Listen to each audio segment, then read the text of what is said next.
ਤੁਸੀਂ ਦੇਖ ਰਹੇ ਹੋ ਚੱਕ ਦੇ ਟੀਵੀ ਤੇ ਦੇਸ਼ ਵਿਦੇਸ਼ ਦੀਆਂ ਖਬਰਾਂ ਲੈ ਕੇ ਮੈਂ ਗੌਰਵ ਹਾਜ਼ਰ ਹਾਂ। ਮਾਰਦੇ ਨਜ਼ਰ ਅੱਜ ਦੀਆਂ ਸੁਰਖੀਆਂ ਵੱਲ।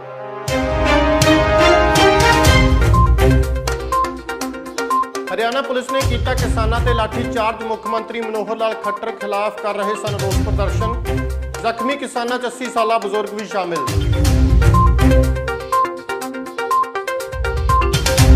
कोरोना के मरीजों को देख चिंतित सरकार, मुड़ किया जा सकता है लॉकडाउन।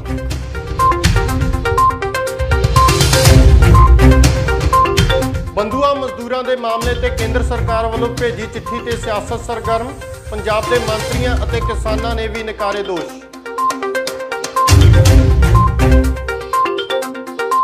हर साल पक्की कणक नूं अग लगन कारण हुंदा वड्डा नुकसान। समाजिक चेतना लहर ने किसानों नूं जागरूक करने लई चलाई मुहिम।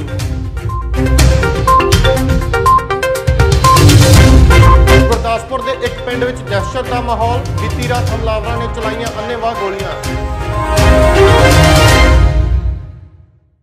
हुण खबरां विस्तार नाल। बीते कल हरियाणा के मुख्यमंत्री मनोहर लाल खट्टर रोहतक विखे एक श्रद्धांजलि समागम विच पहुंचे सन, जिथे उन्होंने किसानों के सख्त विरोध का सामना करना पिया। विरोध की पहला ही आशंका के मद्देनज़र भारी पुलिस तैनात की गई सी अते पुलिस वालों किसानों ते लाठी चार्ज कर दिता गया, जिस दे चलदिआं 3 किसान जख्मी हो गए अते उन्हां विच एक 80 साला बजुर्ग भी सी।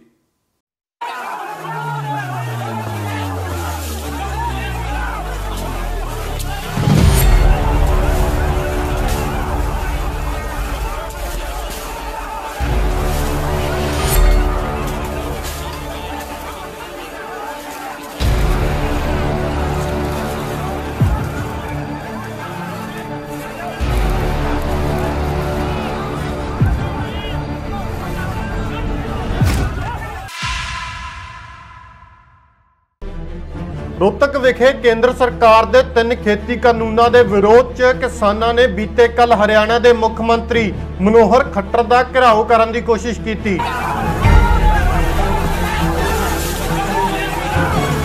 जिसके जवाब च हरियाणा पुलिस वालों किसानों ते लाठी चार्ज कर दिता गया। 3 किसानों के जख्मी होने की खबर है। इन्हां विच एक 80 साल का बजुर्ग भी शामिल है।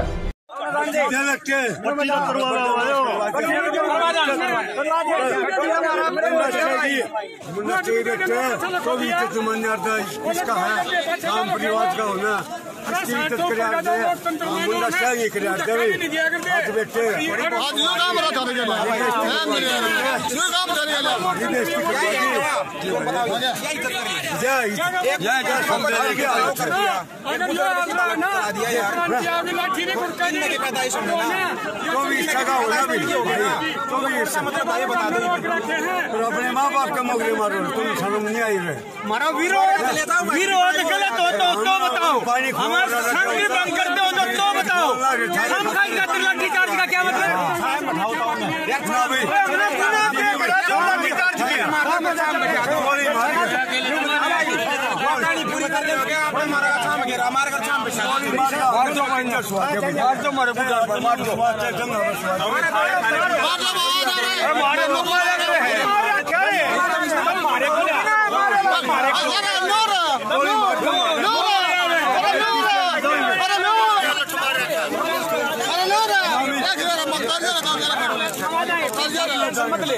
जिक्रयोग है कि मुख्यमंत्री मनोहर खट्टर ने हरियाणा विखे एक श्रद्धांजलि समागम च पहुंचना सी।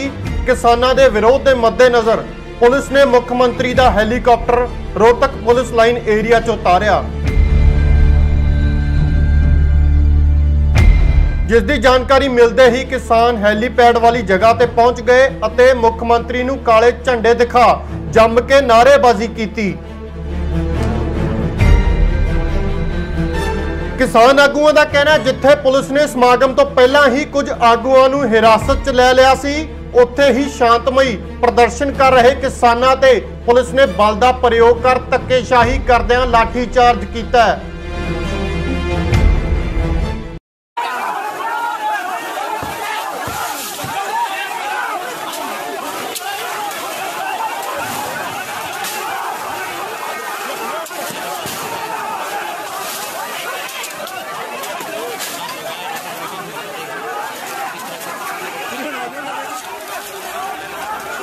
वाली की बात थी तो तने मरवाए है ना पकड़ के। हाँ तने मैं देखूंगा तू अच्छा। गणेश भी है। हाँ। तेरे कैसे सवाल है मारे देश की है मगर। अच्छा। ਸੰਯੁਕਤ ਕਿਸਾਨ ਮੋਰਚੇ ਵੱਲੋਂ ਇਸ ਘਟਨਾ ਦੀ ਨਿਖੇਧੀ ਕਰਦਿਆਂ ਵਿਰੋਧ ਵਿੱਚ ਅੱਜ ਕਿਸਾਨਾਂ ਅਤੇ ਨੌਜਵਾਨਾਂ ਨੂੰ ਸੋਨੀਪਤ ਵਿਖੇ ਇਕੱਠੇ ਹੋਣ ਦੀ ਅਪੀਲ ਕੀਤੀ ਗਈ ਹੈ। सोनीपत जिले के आंवड़ी गांव में मुख्यमंत्री मनोहर लाल खट्टर का आने का कार्यक्रम है। आज आंवड़ी गांव में पंचायत हुई और गांव के सभी लोगों ने एक स्वर में एक आवाज में ये तय किया कि वो मुख्यमंत्री खट्टर के कार्यक्रम का विरोध करेंगे। सभी गांव वालों ने ये कहा कि हमारे 300 से अधिक किसान भाई आंदोलन में शहीद हो चुके हैं, लेकिन ये राजनेता किसी भी शहीद किसान के घर नहीं आए और अब अपनी राजनीति चमकाने के लिए एक पूर्व विधायक की मौत के बाद उनकी 13वीं पे ये मुख्यमंत्री यहां आने का कार्यक्रम बना रहे हैं। तो इसलिए गांव वालों ने कहा कि वो इस कार्यक्रम का पूर्ण तरीके से विरोध करेंगे। गांव वालों ने यह भी कहा कि ये मिट्टी वो मिट्टी है जिसने शहीद किसानों और शहीद जवानों को जन्म दिया है। यदि इस मिट्टी पे ऐसे राजनेताओं के कदम पड़ेंगे तो ये मिट्टी कलंकित हो जाएगी। तो गांव वालों ने यह भी तय कर लिया है कि अपनी क्रांतिकारी मिट्टी को वो कलंकित नहीं होने देंगे। इसीलिए आसपास के सभी लोगों से मेरा ये निवेदन है और मैं तो कहूंगा हरियाणा के सभी नौजवानों और किसानों से निवेदन है कि कल सुबह 7:30 बजे आप सोनीपत जिले के आंवड़ी गांव में इकट्ठे होइए, अधिक से अधिक संख्या में इकट्ठे होइए, ताकि ऐसे किसान विरोधी राजनेता हमारे इलाके में प्रवेश ना कर सकें। आज गांव वालों ने यह भी तय किया कि कल का कार्यक्रम, कल का प्रदर्शन पूरे तरीके से शांतिपूर्ण होगा। यदि प्रशासन हमारे ऊपर हिंसा करेगा तो उसके बाद भी हम पूर्ण तरीके से शांतिपूर्ण रहेंगे। हम लाठी भी खाएंगे, गोली भी खाएंगे, लेकिन हमारा हाथ नहीं उठेगा।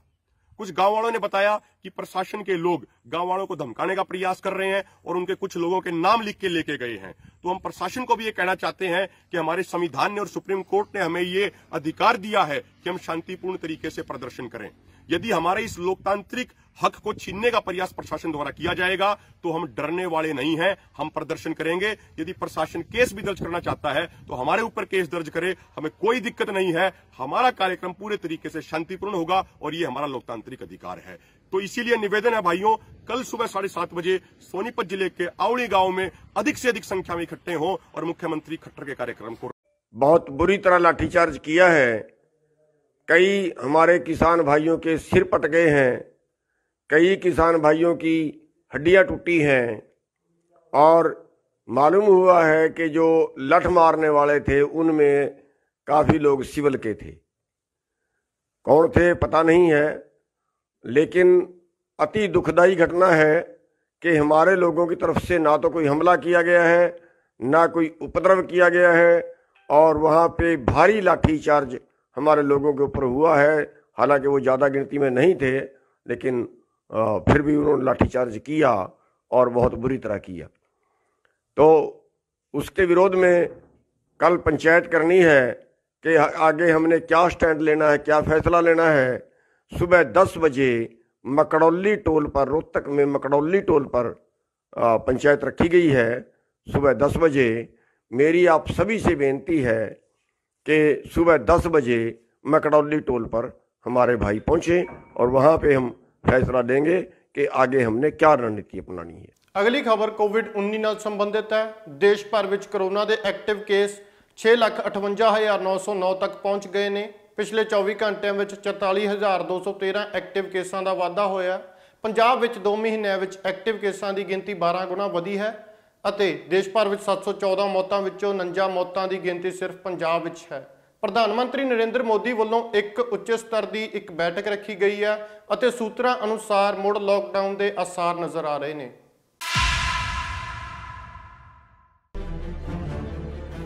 ਕੋਰੋਨਾ ਮਹਾਮਾਰੀ ਨੇ ਜਿੱਥੇ ਲਗਾਤਾਰ ਦੁਨੀਆ ਭਰ ਵਿੱਚ 70 ਵਿਛਾ ਦਿੱਤੇ, ਉੱਥੇ ਹੀ ਅਰਥਚਾਰੇ ਤੇ ਵੀ ਭਾਰੀ ਅਸਰ ਦੇਖਣ ਨੂੰ ਮਿਲਿਆ। ਭਾਰਤ ਵਿੱਚ ਜਿੱਥੇ ਲੱਖਾਂ ਲੋਕ ਨੌਕਰੀਆਂ ਗਵਾ ਚੁੱਕੇ ਨੇ, ਉੱਥੇ ਹੀ ਸੂਤਰਾਂ ਦੇ ਅਨੁਮਾਨ ਅਨੁਸਾਰ ਗਿਣਤੀ ਕਰੋੜਾਂ ਵਿੱਚ ਪਹੁੰਚ ਸਕਦੀ ਹੈ। ਅੰਕੜਿਆਂ ਤੇ ਨਜ਼ਰ ਮਾਰੀਏ ਤਾਂ ਦੇਸ਼ ਭਰ ਵਿੱਚ ਐਕਟਿਵ ਕੇਸ 6,58,909 ਤੱਕ ਪਹੁੰਚ ਚੁੱਕੇ ਨੇ, ਜੋ ਦੇਸ਼ ਦੇ ਕੁੱਲ ਕੇਸਾਂ ਦਾ 5.32% ਬਣਦਾ ਹੈ। ਪਿਛਲੇ 24 ਘੰਟਿਆਂ ਵਿੱਚ 44,213 ਐਕਟਿਵ ਕੇਸਾਂ ਦਾ ਵਾਧਾ ਹੋਇਆ, ਜੋ ਕਿ ਬੇहद हैरान परेशान करने वाला है। पंजाब विच 2 महीनों विच एक्टिव केसां की गिनती 12 गुणा वधी दसी जा रही है, जो 2122 तो 25,458 केस हो गई है। इस दौरान हरियाणा च 10 गुणा वाधा होया, जो 1055 तो 11,022 मामलों विच होया। देश भर विच 714 मौतां विचों 49 मौतां सिर्फ पंजाब च होईयां ने।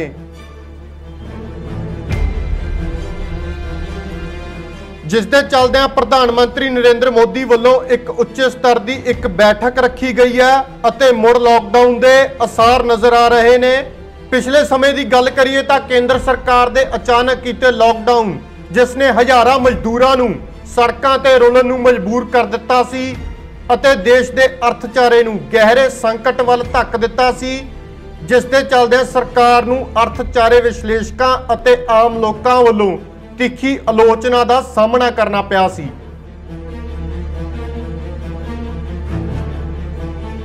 उन्हां इस नूं सरकार की बहुत वड्डी बेसमझी दस्सिया सी। हुण जदों देश भर विच लगातार अंदोलनां दा दौर है अते सियासी पार्टियां वल्लों लगातार चोण रैलियां हो रहीआं ने, सियासी पार्टियां फिर सवालों के घेरे च ने। बहरहाल जे लॉकडाउन की स्थिति पैदा होंदी है तो संघर्ष ते इसका की असर होवेगा अते संघर्ष का लॉकडाउन ते की असर होवेगा, ये आउण वाला समा दसेगा।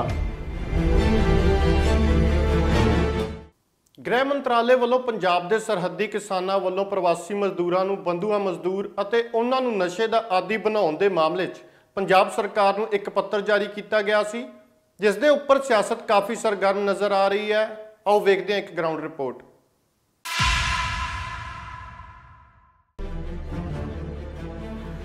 केंद्र सरकार के गृह मंत्रालय वालों पंजाब के सरहदी किसानां कोल काम करदे प्रवासी मजदूरां नूं बंधुआ मजदूर अते उन्हां नूं नशे दा आदी बनाउण दे मामले च पंजाब सरकार नूं एक पत्र जारी किया गया सी,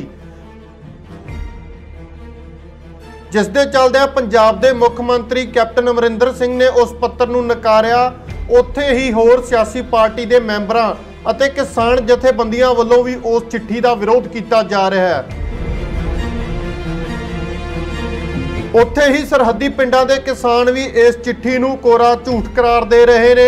किसानां दा कहना है कि केंद्र सरकार पंजाब के किसानां नूं एक साजिश तहत बदनाम कर रही है। सरहदी इलाके च पैंदे कस्बा डेरा बाबा नानक के कुछ पिंडां दे किसानां ने कहा कि उन्हां नाल लंबे समय तो काम करदे प्रवासी मजदूरां नूं अपने परिवार वांग ही समझा जाता है अते उन्हां दे राशन पानी का भी संपूर्ण तौर ते ख्याल रखा जाता है। उन्हां कहा पंजाब सरकार नूं भेजी गृह मंत्रालय की चिट्ठी एक सोची समझी साजिश है, किसानां अते मजदूरां च आपसी फुट पवा के किसानी संघर्ष नूं ढाल लाउण दी। मेरा नाम गुरप्रीत सिंह, पिंड खासांवाला, डेरा बाबा नानक। ये बिल्कुल एवें गलत गल है, ये है ही नहीं। पंजाब च ते लोकां नूं अपने जोगा नशा है नहीं, तो इन्हां नूं कित्थों पिलाना वा। ये एवें गलत फहमी करके लोकां नूं हरासमेंट देण वास्ते आर्डर कढ़े हुए ने। जिथे साडे भईए काम करते हैं, साडे तो उस वेले अपनी पेमेंट लेंदे ने ते फिर काम करते हैं। कई बार साडे नाल ठगी भी मार जाते हैं, वध लैके ते घर नूं दौड़ जाते हैं। इहो जी कोई गल नहीं हैगी। समझते हो कि प्रवासी मजदूर यूपी बिहार तो आने वाले दा कितना क रोल आ पंजाब दे किसानी दे विच? पंजाब दे विच काम करन वाले ते लगभग 50 तो 55% बिहारी आण के काम करते हैं।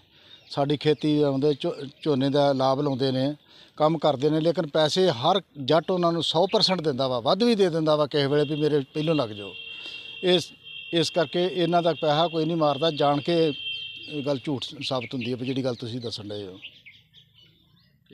उत्थे ही प्रवासी मजदूरां दा भी कहना है कि वो अजिहियां किसी मुश्किलों तो अनजान ने।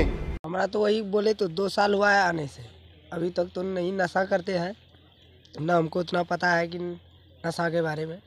और यहाँ जब आए हैं इस सब के साथ में ना, तो रुपया हमको भी मिल जाता है आज तक ऐसा चीज़ नहीं हुआ है मेरे साथ कि कोई रुपया नहीं दिया या कोई मारा, ये सब चीज़ नहीं हुआ है मेरे साथ।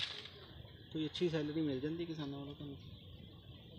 मिल जाता है महीने का वही 10-12 हज़ार रुपया तनख्वाह मिलता है मात्र, इससे ज़्यादा नहीं। नहीं अकेले नहीं, मेरा भाई सब है। कितने साल हो गए? 2 साल। जिस तरह से तो लोग होंगे बंधुआ मजदूर बना के रखा जा रहा है उन्होंने, कितना लगता ਤੁਹਾਨੂੰ मजदूर बना के रखा जा रहा है पंजाब च? नहीं, हमको तो ऐसा नहीं लगा है, ऐसा तो नहीं। जब चाहे हमारा मन जब करता है घर चले जाते हैं, जब मन करता है आने का कमाने के लिए तो तब हम चले आते हैं। अभी भी अगर हमारा जाने का मन होगा तो अभी भी जा सकते हैं। कोई बंदिश नहीं तनु पंजाब? नहीं, अभी तक तो उतना कोई नहीं रोकता है कि मत जाओ घर, ये सब चीज़ तो नहीं करता है। वैसे थोड़ा बहुत तो हमको भी कहीं ਹਰ ਸਾਲ ਪੱਕੀ ਕਣਕ ਨੂੰ ਅੱਗ ਲੱਗਣ ਦੀਆਂ ਘਟਨਾਵਾਂ ਦੇ ਕਾਰਨ ਕਿਸਾਨਾਂ ਨੂੰ ਵੱਡੇ ਪੱਧਰ ਤੇ ਨੁਕਸਾਨ ਝੱਲਣਾ ਪੈਂਦਾ ਹੈ। ਇਸ ਮੁਸ਼ਕਿਲ ਦਾ ਹੱਲ ਕੱਢਣ ਲਈ ਬਰਨਾਲਾ ਸਮਾਜਿਕ ਚੇਤਨਾ ਲਹਿਰ ਵੱਲੋਂ ਕਿਸਾਨਾਂ ਨੂੰ ਜਾਗਰੂਕ ਕਰਨ ਲਈ ਇੱਕ ਮੁਹਿੰਮ ਦੀ ਸ਼ੁਰੂਆਤ ਕੀਤੀ ਗਈ ਹੈ। ਹਰ ਸਾਲ ਕਿਸਾਨਾਂ ਦੀ ਪੱਕੀ ਕਣਕ ਨੂੰ ਅੱਗ ਲੱਗਣ ਦੀਆਂ ਘਟਨਾਵਾਂ ਦੇ ਕਾਰਨ ਉਹਨਾਂ ਨੂੰ ਵੱਡੇ ਪੱਧਰ ਤੇ ਨੁਕਸਾਨ ਝੱਲਣਾ ਪੈਂਦਾ ਹੈ, ਜਿਸ ਦੇ ਮੱਦੇਨਜ਼ਰ ਇਸ ਸਾਲ ਬਰਨਾਲਾ ਦੇ बुद्धिजीवियों लेखकों वालों एक समाजिक चेतना लहर पंजाब दा मंच तैयार करके पिंड पिंड किसानों नूं जागरूक करने लई मुहिम चलाई जा रही है, तां जो किसानों नूं होने वाले आर्थिक नुकसान तो बचाया जा सके। मुहिम के मैंबरां राही कणक की फसल नूं किसानों वालों किस तरह बचाया जा सकता है, इस बारे जानकारी दी जा रही है। इस कार्य विच खेतीबाड़ी विभाग वालों भी साथ दिता जा रहा है अते विशेष तौर पर परचे छपवा के पिंडां विच वंडे जा रहे ने। ये जिहड़ी मुहिम चलाई है इस इलाके दियां जिन्ने भी मेरे इंटलैक्चुअल साथी ने, पत्रकार वीर ने जां बुद्धिजीवी वीर ने जां पिंड दियां पंच सरपंच ने, उन्होंने इस समय की निजाकत नूं समझिया कि जिहड़ी किसान जागरूकता मुहिम चलाई है, क्योंकि आने वाला सीजन 5-7 दिनों नूं कणक की वाढ़ी शुरू हो जानी आ ते यह आम ही देखा गया है कि इस सीजन के दौरान किसी ना किसी कारण करके अग्गां लग जांदियां ने ते जदों अग्गां लग जांदियां ने उहदे नाल बहुत ही वड्डा किसान का वित्ती नुकसान हो जाता है ते कई बार जानी नुकसान भी हो जाता वा।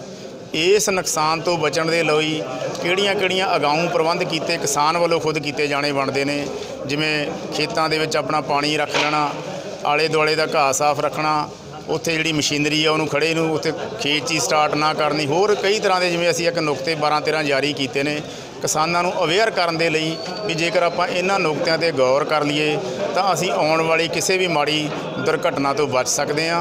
ਉਹਦੇ ਲਈ ਇਹਨਾਂ ਨੇ ਜਿਹੜੀ ਚੇਤਨਾ ਲਹਿਰ ਸ਼ੁਰੂ ਕੀਤੀ ਹੈ। ਪਹਿਲੇ ਦਿਨ ਇਹਨਾਂ ਨੇ ਆਪਣੇ ਖੁੱਡੀ ਕਲਾਂ ਦੇ ਵਿੱਚ ਸੀ, ਅੱਜ ਇਸੇ ਤਰ੍ਹਾਂ ਦੇ ਇਹ ਪੱਖੋ ਕੇ ਕਲਾਂ ਦੇ ਵਿੱਚ ਹੈ, ਇਸ ਤੋਂ ਬਾਅਦ ਇੱਕ ਰੂੜੇ ਕੇ ਕਲਾਂ ਵਾ। ਇਹਨਾਂ ਨੇ ਇਸ ਤਰ੍ਹਾਂ ਦਾ ਪ੍ਰੋਗਰਾਮ ਲਿਖਿਆ ਜਦ ਤੱਕ ਵਾਢੀ ਸ਼ੁਰੂ ਹੋਣੀ ਆ। ਜਿੱਥੋਂ ਤੱਕ ਮੇਰੇ ਖੇਤੀਬਾੜੀ ਵਿਭਾਗ ਦਾ ਸਵਾਲ ਵਾ, ਅਸੀਂ ਇਹਨਾਂ ਦੀ ਹਰੇਕ ਮੂਵਮੈਂਟ ਦੇ ਨਾਲ ਇਸ ਜਿਹੜੇ ਸੁਹਿਰਦ ਯਤਨ ਕੀਤੇ ਜਾ ਰਹੇ ਨੇ ਉਹਨਾਂ ਦੇ ਵਿੱਚ ਪੂਰਨ ਸਹਿਯੋਗ ਦਿੰਦੇ ਆ। ਕੋਈ ਟੈਕਨੀਕਲ ਜਾਣਕਾਰੀ ਦੇਣ ਦੀ ਵੀ ਲੋੜ ਹੋਵੇ ਉਹ ਵੀ ਮੇਰੀ ਸਮੁੱਚੀ ਟੀਮ ਇੱਥੇ ਹਾਜ਼ਰ ਆ। ਔਰ ਮੈਂ ਆਸ ਕਰਦਾ ਵਾਂ ਵੀ ਜਿਹੜੇ ਸਾਥੀਆਂ ਨੇ ਇਹ ਬੀੜਾ ਚੁੱਕਿਆ ਵਾ ਉਹਨਾਂ ਦੀ ਇਸ ਮਿਹਨਤ ਨੂੰ ਜ਼ਰੂਰ ਫਲ ਲੱਗੂਗਾ ਤੇ ਕਿਸਾਨ ਆਪਣੀ ਜਿਹੜੀ 6 ਮਹੀਨੇ ਦੀ ਕਮਾਈ ਆ ਉਹਨੂੰ ਸੁੱਖੀ ਸ਼ਾਂਤੀ ਆਪਣੇ ਘਰ ਲਿਜਾ ਕੇ ਜਿਹੜੀ ਉਹਦੀ ਆਪਣੀ ਪਿਛਲੇ ਆਉਣ ਵਾਲੇ ਸਮੇਂ ਤੇ ਬਿਉਂਤਬੰਦੀ ਕੀਤੀ ਆ ਉਹਨੂੰ ਸਫਲਤਾਪੂਰਵਕ ਨੇਪਰੇ ਚਾੜੂਗਾ। ਬਿਜਲੀ ਦੀਆਂ ਤਾਰਾਂ ਹੁੰਦੀਆਂ, ਬਿਜਲੀ ਡਿਪਾਰਟਮੈਂਟ ਨੂੰ ਮੈਂ ਪਰਸੋਂ ਵੀ ਐਸਡੀਐਮ ਸਾਹਿਬ ਕੋਲੇ ਬੈਠੇ ਸੀ, ਉਹਨਾਂ ਨੂੰ ਬੇਨਤੀ ਕਰਕੇ ਆਏ ਸੀ ਵੀ ਕਿ ਉਹਨਾਂ ਦੇ ਐਕਸ਼ਨ ਜਿਹੜੇ ਵੀ ਡਿਸਟ੍ਰਿਕਟ ਲੈਵਲ ਦੇ ਆਫੀਸਰ ਨੇ ਉਹਨਾਂ ਨੂੰ ਕੋਈ ਆਰਡਰ ਇਸ਼ੂ ਕਰੋ। ਉਹਨਾਂ ਨੇ ਆਪਣੇ ਉਸੇ ਸਮੇਂ ਮੇਰੇ ਸਾਹਮਣੇ ਹੀ ਫੋਨ ਕੀਤਾ ਸੀ, ਪਰ ਫਿਰ ਵੀ ਮੈਂ ਸੋਮਵਾਰ ਨੂੰ ਮਾਨਯੋਗ ਡੀਸੀ ਸਾਹਿਬ ਨੂੰ ਮਿਲ ਕੇ ਕਿਸਾਨ ਜਥੇਬੰਦੀ ਦੇ ਜਿੰਨੇ ਵੀ ਆਗੂ ਨੇ, ਜਿੰਨੇ ਵੀ ਇਸ ਪ੍ਰਬੰਧਕ ਆਗੂ ਨੇ, ਮੇਰੀ ਆਪਣੀ ਇੱਛਾ ਵਾ ਵੀ ਇੱਕ ਮੀਟਿੰਗ ਕਾਲ ਕਰਕੇ ਉਹ 'ਚ ਮਸਲੇ ਵਿਚਾਰੇ ਜਾਣ।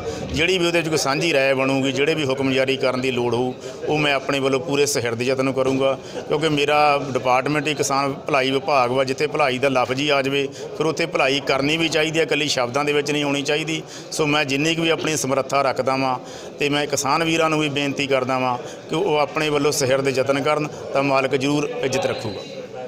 बीती रात गुरदासपुर च पैंदे कोटली शाहपुर विखे कुछ अणपछाते हमलावरों वालों पिंड के सरपंच ते जानलेवा हमला कर दिता गया। इस हमले के चलदियां पिंड विच दहशत का माहौल बनया होया।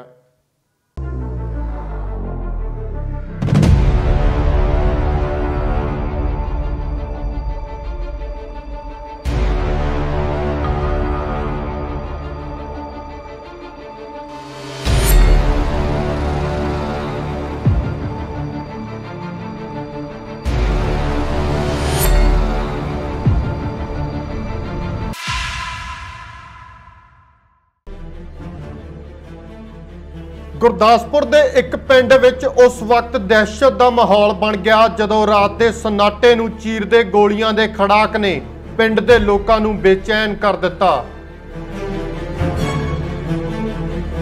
ਦਰਅਸਲ ਮਾਮਲਾ ਗੁਰਦਾਸਪੁਰ 'ਚ ਪੈਂਦੇ ਕੋਟਲੀ ਸ਼ਾਹਪੁਰ ਦਾ ਹੈ ਜਦੋਂ ਬੀਤੀ ਰਾਤ ਕੁਝ ਅਣਪਛਾਤੇ ਹਮਲਾਵਰਾਂ ਵੱਲੋਂ ਪਿੰਡ ਦੇ ਸਰਪੰਚ ਦੇ ਘਰ ਇੱਕ ਕਰ 3 ਫਾਇਰ ਕੱਢ ਉਸ ਤੇ ਜਾਨਲੇਵਾ ਹਮਲਾ ਕੀਤਾ ਗਿਆ। 20 ਸਾਲ ਤੋਂ ਅਕਾਲੀ ਦਲ ਨਾਲ ਜੁੜਿਆ। ਅੱਜ ਰਾਤ मैं 2:30 ਵਜੇ ਗੁਰਦੁਆਰੇ ਜਾਂਦਾ ਹੁੰਦਾ ਰੋਜ਼ ਹੀ ਤਰ੍ਹਾਂ। मैं अपनी रसोई 'ਚ ही बाहरों कोई बंदे आए ने, एक गोली मेरी रसोई ते मारी उन्हें, 2 गोलियां मेरे गेर 'ਚ मारियां ने ते मेरे ते जान हमला किया ना। ये बंदे गलत तो अरेस्ट होने चाहिए ते मैनूं इंसाफ मिलना चाहिए। पुलिस नूं इतलाह दित्ती, पुलिस आई आ, उन्होंने कहा तो मैनूं इन्हां बंदियां नूं इंसाफ मिलना चाहिए, जल्द तो जल्द बंदे अरेस्ट होने चाहिए। राउंड दे खोखे मिले आ, 3 राउंड के खोखे मिले सानूं, वो पुलिस नूं देते असीं इहो मतलब जल्द तो जल्द बंदे फड़ने चाहिए, इंसाफ चाहिए।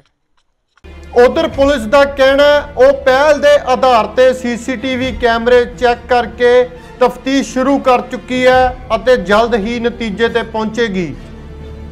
ये अज सवेरे लगभग सानू 11 बजे इन्फॉर्मेशन मिली सी कि एक पिंड कोटली शाहपुर है, हरदोशनिया रोड तो लैफ्ट साइड के उपर, ये अमरीक सिंह सन ऑफ चरण सिंह, इन्हां दे बाहर एंट्रेंस गेट के उपर बुलेट के फायर होए ने। उस संबंधी लिए आए हैं, टीम बुलाई है, सारी तफ्तीश चल रही है साडी। अजे फिलहाल तो जिहड़ा इन्हां दा मेन गेट है उहदे बाहर 2 निशान पाए गए ने, उस बिहाव के उपर अगे तफ्तीश कर रहे हैं। एरिए के सारे CCTV कैमरे चैक किए जा रहे हैं, वो जल्द तो जल्द ही किसी क्लू ते पहुँच के फर्दर अगे कार्रवाई जो भी होगी उन्होंने करांगे।